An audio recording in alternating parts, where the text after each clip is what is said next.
যার কোনো শিক্ষাগত যোগ্যতা নাই, কোনো নলেজ নাই, শিক্ষাগত যোগ্যতা নাই, এসএসসি পাস, তাকে উপদেষ্টা বানায় রেখে দিতেছে, মাটিনেমা বানায় তাকে উপদেষ্টা বানায় রেখে দিতেছে। শীঘ্রই তাকে পদত্যাগ করা উচিত। বাংলাদেশের তো 80% ডিরেক্টরই কোনো লেখাপড়া করতেই হয় না, যারা কিনা সরকার চেঞ্জ হওয়া মাত্রই পল্টি খেয়ে যায়। যে কিনা সরকার আসলে পল্টি খেয়ে যায়, সে কিভাবে দেশকে ভালোবাসে? ধরনের উপদেষ্টা হিসেবে দেখতে চায় না ভাই।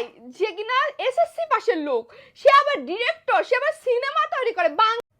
শুনলাম কাকে জানি ডিরেক্টর সাহেব কে জানি তাকে নাকি উপদেষ্টা বানানো হয়েছে, এখন নাকি আবার পদত্যাগও করেছে। তো ভাই বাংলাদেশে তো 80% ডিরেক্টররাই তো মূর্খ, শিক্ষাগত কোনো যোগ্যতা নাই। গ্রামের চাচাতো ভাইরাও এখন ছোট ছোট মুভি বানায় ফেলে দিতেছে। তো এদেরকে কি মানে উপদেষ্টাতে মানায়? ইউনুস স্যার, আপনার কাছে রিকোয়েস্ট থাকবে অন্তপক্ষে যাদের শিক্ষাগত যোগ্যতা নাই তাদেরকে এই মানে এই একটা উপদেষ্টা পদটা দিয়েন না। এতগুলো স্টুডেন্টদের ত্যাগ, এই ত্যাগের স্থানটা এরকম একটা মানুষকে উপদেষ্টা বানায় না যাদের শিক্ষাগত যোগ্যতা নাই। এসএসসি পাস, তাকে উপদেষ্টা বানায় রেখে দিতেছেন। কি সিনেমা টিনেমা বানায় তাকে উপদেষ্টা বানায় রেখে দিতেছেন। এদের যোগ্যতা নাই, এদের কোনো লেভেলই নাই এ ধরনের একটা উপদেষ্টাতে আসে। আপনাকে আমরা সবাই অনেক রেসপেক্ট করি ইউনুস স্যার, আপনাকে অনেক সম্মান করি আমরা। দয়া করে কখনোই এ ধরনের মানে যাদের জ্ঞানহীন, মানে কি বলবো, যখন যে সরকার আসে তারই পা চাটে, এ ধরনের কে কখনোই এ ধরনের উপদেষ্টা বানায়েন না। এটা আমাদের কাছে অনেক লজ্জাজনক ব্যাপার। শুনলাম সে নাকি পদত্যাগ করছে। আপনি মানে I am not sure that যে সে এখনো পদত্যাগ করে ফেলেছে কিনা, বাট যদি করে থাকে খুবই ভালো, আর তার একটু লজ্জা থাকা উচিত। আর যদি না করে থাকে খুব শীঘ্রই তাকে পদত্যাগ করা উচিত, কারণ যার কোনো শিক্ষাগত যোগ্যতা নাই, যে কিনা ডিরেক্টর, মানে বাংলাদেশের তো 80% ডিরেক্টরই কোনো লেখাপড়া করতেই হয় না, মানে জাস্ট টাকা আছে, কারো থেকে চেয়ে ভেঙে আনলাম, একটা ছবি বানাই দিলাম, হয়ে গেলাম ডিরেক্টর, এরকম।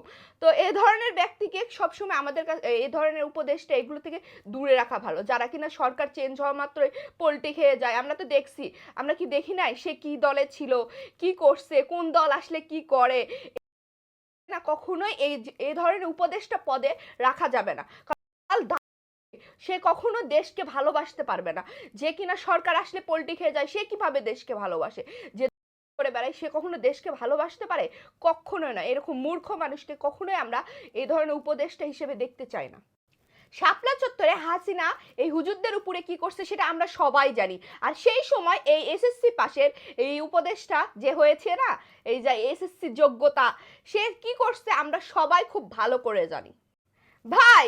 যে কিনা এসএসসি পাশের লোক, সে আবার ডিরেক্টর, সে আবার সিনেমা তৈরি করে বাংলাদেশে। আমরা বাংলাদেশের মানুষ সেই সিনেমা দেখি আবার গর্ববোধ করি, যার কোনো শিক্ষাগত যোগ্যতা নাই, কোনো নলেজ নাই, যার বউ কিনা হাসিনার মুভি করে বেড়ায়, যে কিনা হাসিনার সাথে এগুলো করে বেড়ায়, তাকে আপনি উপদেষ্টা বানাচ্ছেন, বাংলাদেশের উপদেষ্টা বানাচ্ছেন। এটা আমরা মানতে পারতেছি না।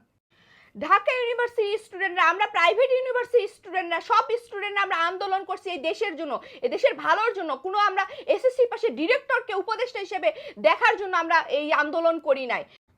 আর হ্যাঁ, এই এসএসসি পাশের সিনেমার ডিরেক্টর, আপনার কি জ্ঞান বুদ্ধি নাই? আপনি এসএসসি পাশ করে কিভাবে উপদেষ্টা হতে আসেন? আপনাকে উপদেষ্টা হিসেবে মানায় না। এই এসএসসি পাশ করে এই দেশের উপদেষ্টার হওয়ার কোনো যোগ্যতা রাখে না। আমরা একটা শিক্ষিত একজন ব্যক্তিকে চাই, আমরা এই এসএসসি পাশের এই সিনেমার ডিরেক্টর এগুলারে চাই না। আর এই এসএসসি পাশের ডিরেক্টর না ওই সিনেমা টিনেমা এগুলাই বানান, আপনাকে ওখানেই বানায়। আমরা এই স্টুডেন্টরা এত ত্যাগ বিনিময়ে এই আন্দোলন করে এই দেশটাকে স্বাধীন করলাম, আপনার মতো লোককে উপদেষ্টা হিসেবে মেনে নেওয়ার জন্য না। আপনি সিনেমা টিনেমা এগুলাই বানান, এগুলাই আপনাকে মানাবে।